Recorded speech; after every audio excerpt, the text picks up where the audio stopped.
Sometimes we all need war heroes. Soldiers who aren't afraid to go it alone, turn the tide of battle, or make the ultimate sacrifice. In video games, however, these heroes are rarely your average human, armed with super tough armor, cutting-edge augmentations, or maybe just a razor-sharp wit. Big, stupid jellyfish. With the launch of Halo 4 this year, one of gaming's most beloved heroes makes a return after a 2-game vacation.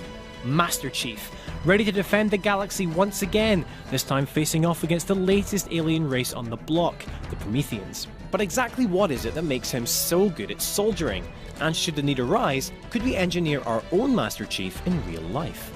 Welcome back for a second season of The What If Machine, the bastard child of an unspeakably sexy union between science and video games. Master Chief, or John 117, was part of the Spartan 2 program, a government-run initiative charged with creating a crack team of super soldiers. The group started by identifying physically and mentally gifted children and then conscripting them into the program at a young age.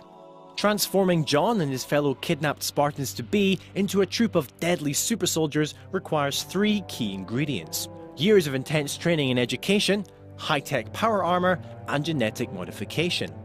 Could we follow the same steps then to create a Spartan warrior of our own?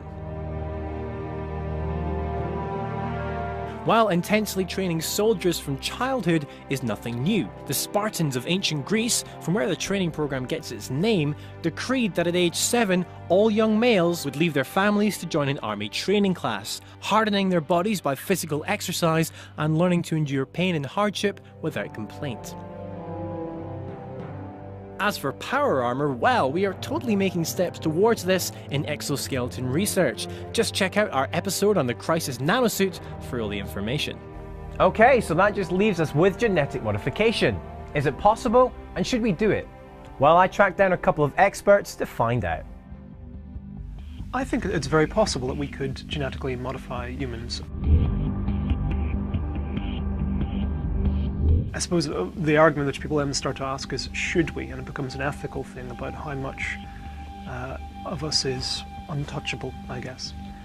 GM stands for genetic modification, and is trying to alter creatures, be it plants, humans, animals, viruses even, on a genetic basis. So on the code level, kind of going back to the instructions and rewriting them.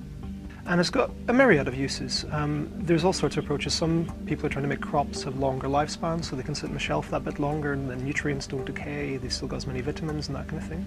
A lot of the research I've come across has been in plants and, say, trying to make more high-yielding varieties. So bearing in mind that we have a very big population at the minute and it's only going to get bigger, a big problem for the world will be making sure we can feed it all. Okay, so that's GM plants being used successfully today, but what about animals or even humans?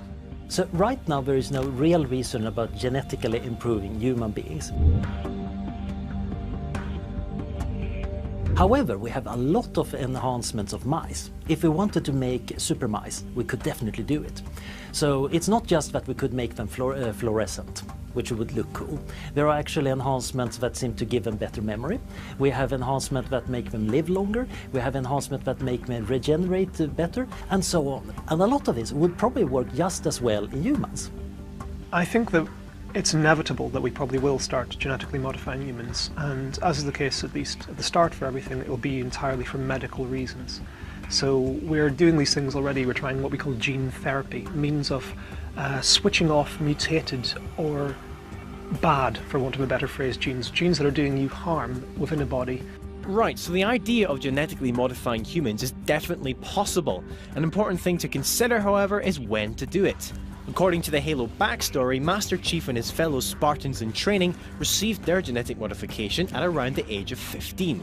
In reality though, this technique is not that powerful, as it only allows you to target specific cells. However, as Anders explains, there is another way. We know we could do something very different, much more powerful, and that is changing an egg just after it's been fertilized. And then, of course, the egg develops into an embryo, that develops into a fetus, that develops into a kid.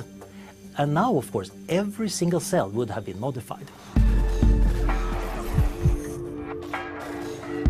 Right, now we know the most effective way to genetically modify humans. So why aren't we doing it? The main reason we're not modifying humans right now is that it's rather tricky. It doesn't work that often, which means that you try to modify one egg, it doesn't develop right. Okay, if that was a lab animal, you wouldn't care much. Now we're actually talking about a potential person. That's kind of scary. And I'm sure there are people out there who would love to get some cheetah genes or something like that and stick them straight into them and make themselves faster, more stamina, stronger and whatnot. It's just not that simple. It's been over 10 years since we completed the Human Genome Project and saw all the genes that are in a human body, and we still don't know what the vast majority of them do or how they interact. As Simon and Anders explain it, there are some fairly significant hurdles to overcome before we can reliably genetically modify humans. But say we could overcome these in the next 10 years, is the idea of genetically modifying super soldiers even possible? Theoretically, I suppose that there's still dodgy elements here, but what we have to remember is, of course, that in times of war, that's when all sorts of dodgy stuff goes on. The research that went into all the nuclear science and all the research into radioactivity and whatnot was not solely designed, at least, to try and create an atom bomb, but whenever the time came along, that's one of the results of it. As a result of his genetic modification, Master Chief receives increased strength, enhanced eyesight, and bones, which are nearly unbreakable. So we asked our experts, what kind of advancements could we give our soldiers? In terms of what you'd be looking for, I suppose you do want your soldiers to have more stamina, probably to be stronger, to be generally fitter. Perhaps if there'd be some means of altering their perception, so they've got, say, better eyesight, better hearing, and that kind of thing. I'm not certain about super strength. That's probably one of the easiest things to actually do genetically. We actually know which genes you could change and have people with enormous muscle growth. There are some people who naturally have that mutation. However, soldiers today don't necessarily carry enormous amount of equipment around. And you can certainly imagine that people will want to develop exoskeletons anyway. What's much more important for the military is intelligence and learning ability.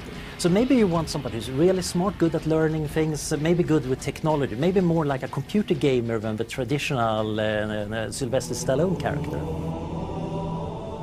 So perhaps a rather refreshing idea then, that any future real-life Master Chief might actually be more brains than brawn.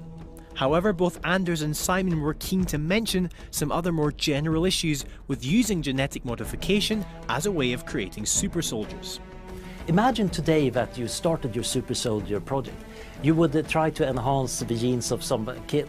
That means that you need to figure out, what is the soldier in 20 years' time going to be like?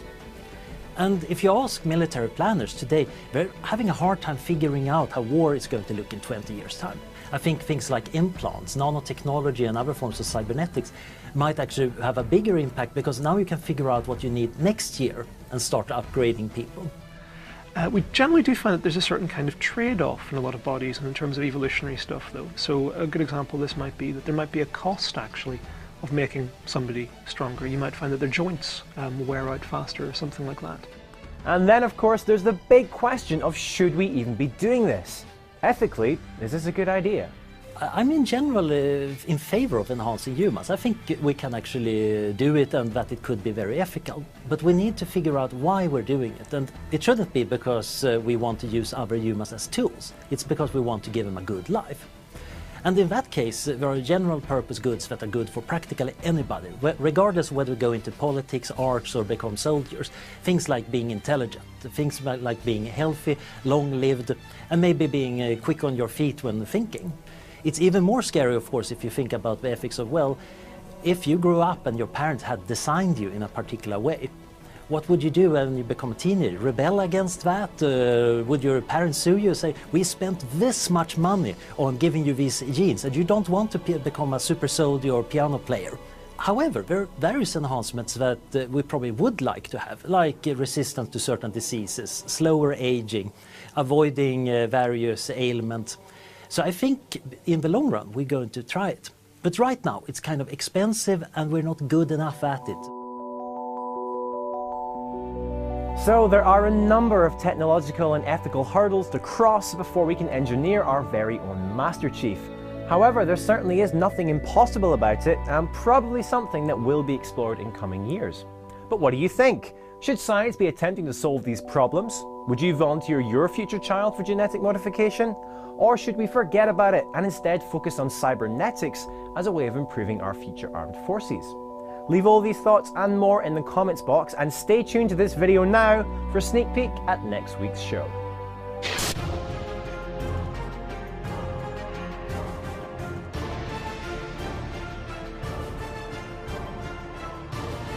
Number one leading assassination of all time has to be